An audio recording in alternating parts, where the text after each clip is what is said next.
sebelum kita menunjukkan pedang-pedangnya seperti apa, kita ngopi dulu, Bray. Biar nggak oleng. Biar nggak oleng.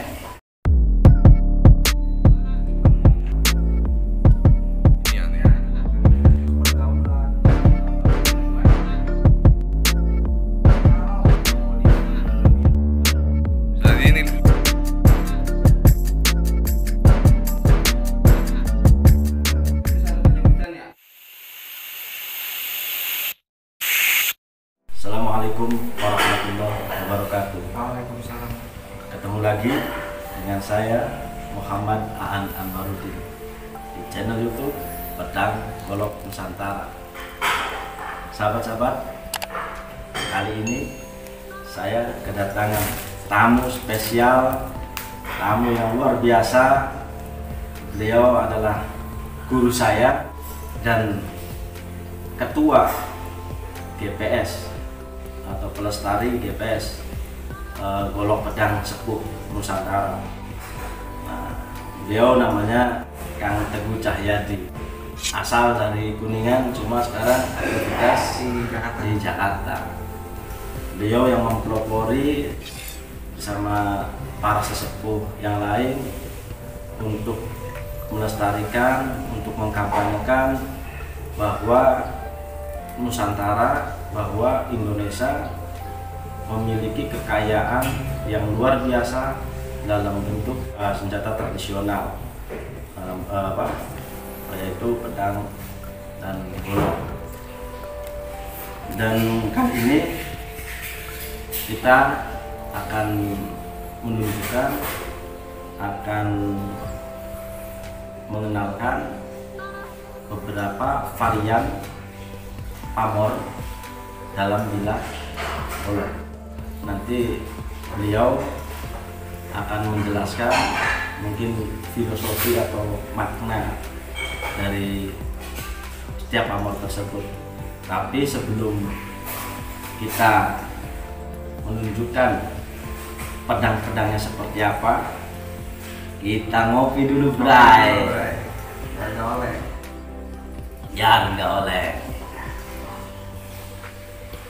Oke, sahabat-sahabat, nanti Kang Teguh akan menunjukkan pedang-pedang atau golok-golok sepuh, karena di dunia Tosan Aji masyarakat memahami bahwa pusaka atau golok atau pedang ini tidak memiliki pamor, padahal golok pedang itu memiliki pamor sama seperti di keris. Nah, nanti sahabat-sahabat saksikan bersama keterangan penjelasan dari Kang Teguh Cahyadi. Terima kasih Kak Aan. Beliau adalah salah satu pelestari dari golok pedang sepuh Nusantara.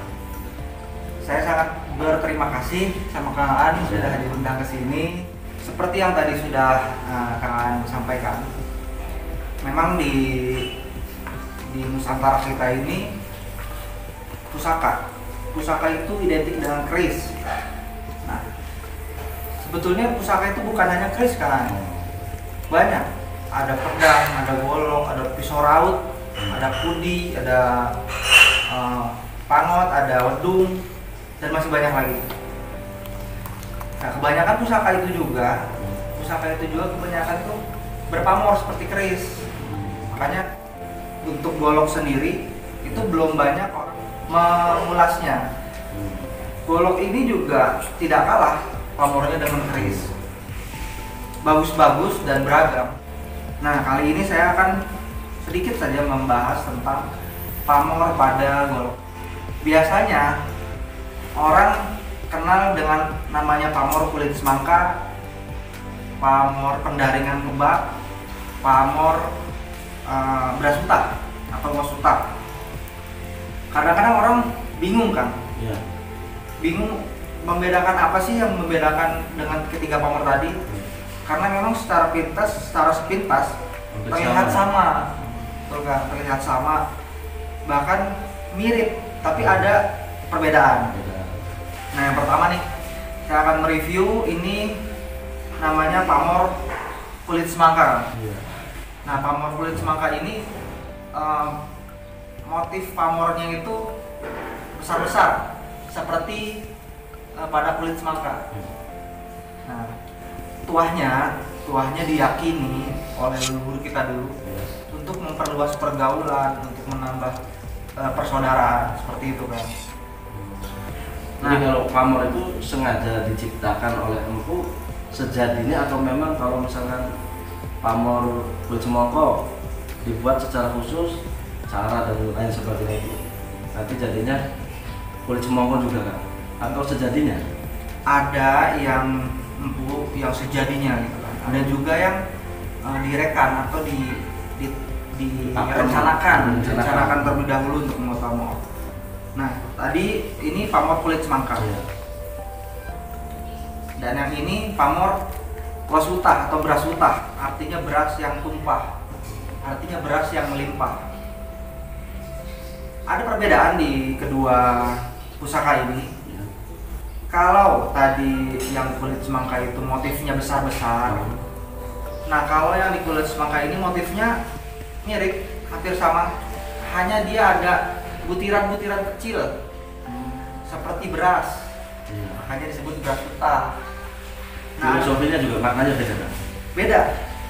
Kalau tadi kulit semangka untuk memperluas pergaulan, kalau beras utah ini untuk kerezekian.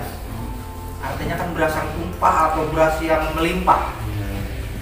Ini makna pamor kerezekian, seperti itu kan. Dan ada juga pamor pendaringan kebak. Mirip juga. Mirip. Motifnya bior seperti itu. Nah, perbedaan di pendaringan kebak ini dia pamornya full body, istilahnya full body, full bilah. Full bilah itu pamor semua. Nah, itu disebut pendaringan kebak atau pendaringan yang penuh. Pendaringan itu kan tempat beras.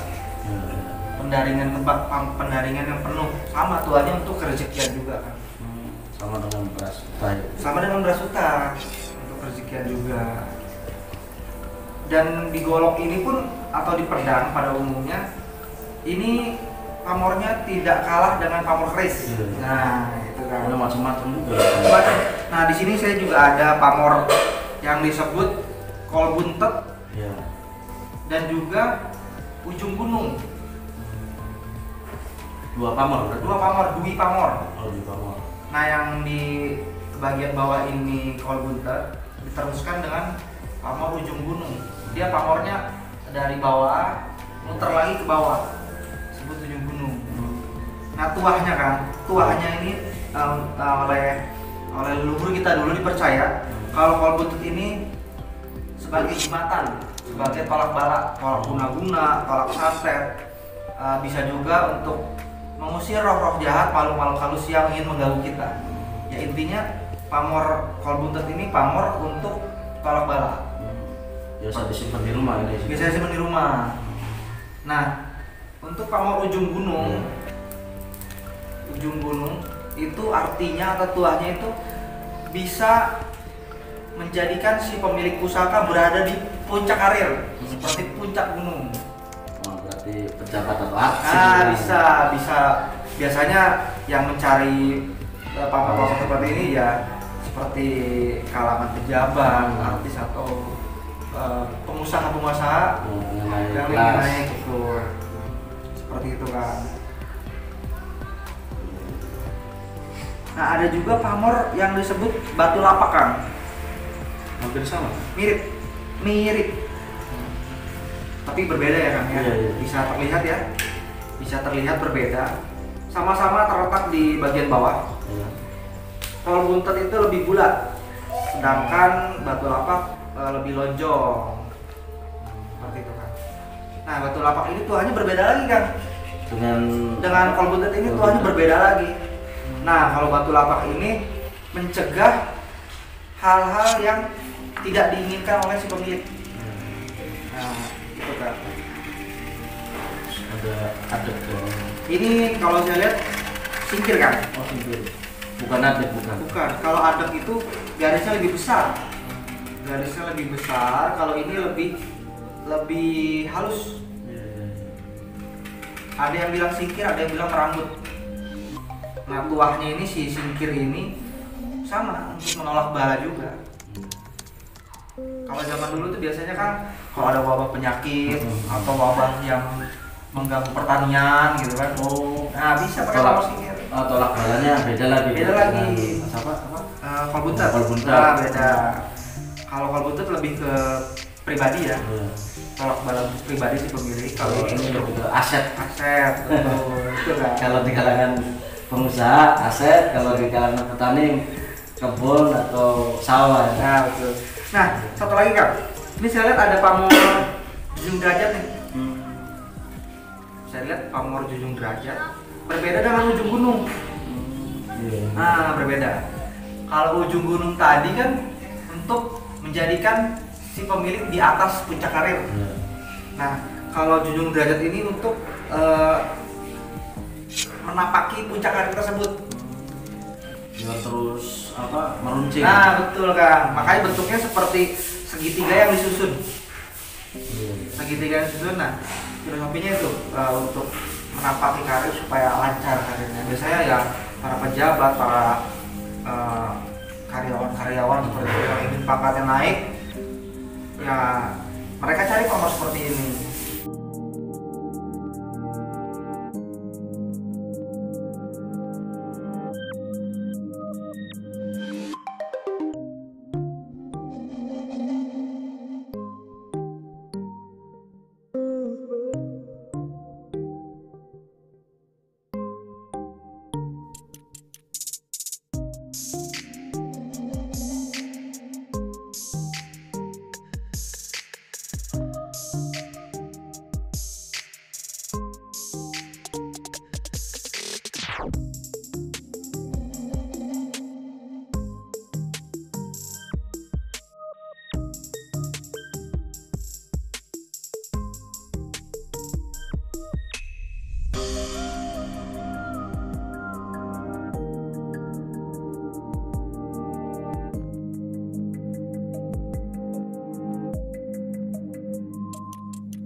Pola pamor seperti ini itu dari lipatan atau dari membentuk pamor A, B, C, D? Oh, iya.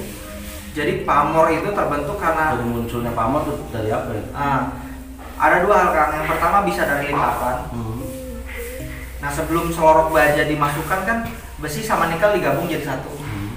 Dilipat tempa, sehingga menghasilkan pamor yang diinginkan oleh si empu. Nah, bisa juga pamor rekan atau pamor yang sudah disusun oleh empu sebelumnya. Jadi si empu udah menggambarkan pamor apa yang akan dibuat. Umpamanya pamor ini Junjung Derajat ini termasuk pamor rekan. Ya, jadi disusun sebelum membuat tuh dia udah berpikir saya akan membuat pamor Junjung Derajat. Maka dia menyusun bahan nikel ini menjadi pamor, disusun dulu sama dia Kang. Jadi yang namanya pamor itu kan gambaran doa atau harapan si pemilik atau si empu untuk kebaikan diri dia sendiri. Umpamanya Kang Aan empu, saya mau pesen pusaka sama Kang Aan, atau saya mau pesen golok sama Kang Aan. Kang Aan, saya mau pesen pusaka yang untuk kerezekian.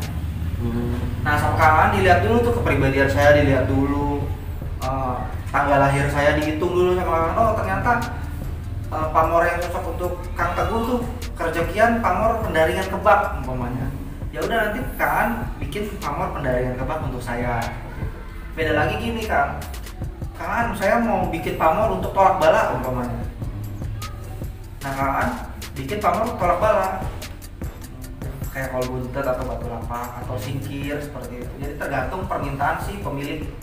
pemesan. Pemesan ya. betul. Simpu itu buat tergantung pesan.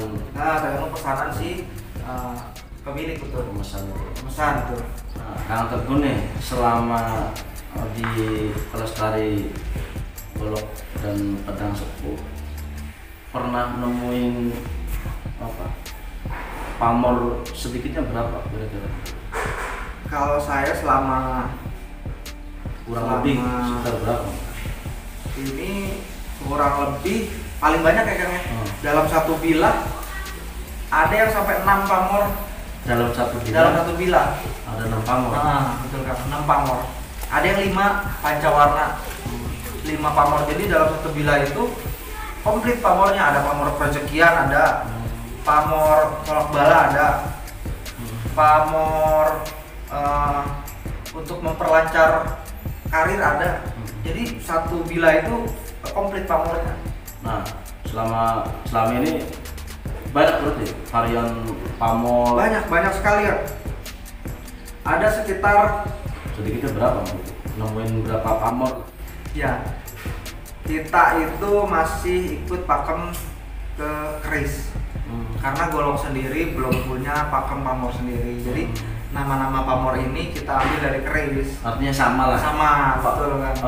Kalau misalkan keris ada 100 pamor, berarti golok pedang pun sama. 100 pamor. Ada 100 Seperti itu, pamor. betul. Nah, di keris juga ada yang dalam satu bilah memiliki 5 atau 3 sama. Ada kan? Dengan golok sama. Ada. Ya intinya Beda di bentuk aja lah. beda ya. bentuk, sama-sama tosan aji, sama-sama besi aji nih. Ya sama-sama zaman dahulunya untuk digunakan. Kalau keris kan secara umum tidak langsung digunakan untuk berperang. Iya. Biasanya untuk ageman atau untuk jimatan. Tapi kalau golok atau pedang itu kan secara langsung untuk perang, bertarung. Jadi selain dia dibuat kuat, dia juga dibuat tuahnya semaksimal mungkin. Seperti itu kan. Oke, sahabat-sahabat.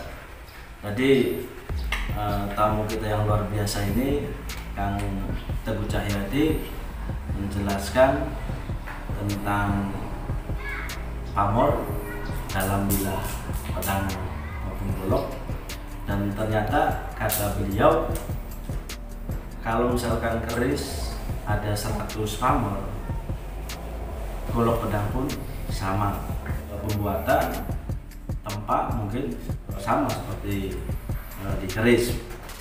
Oke sahabat-sahabat, demikian dari saya.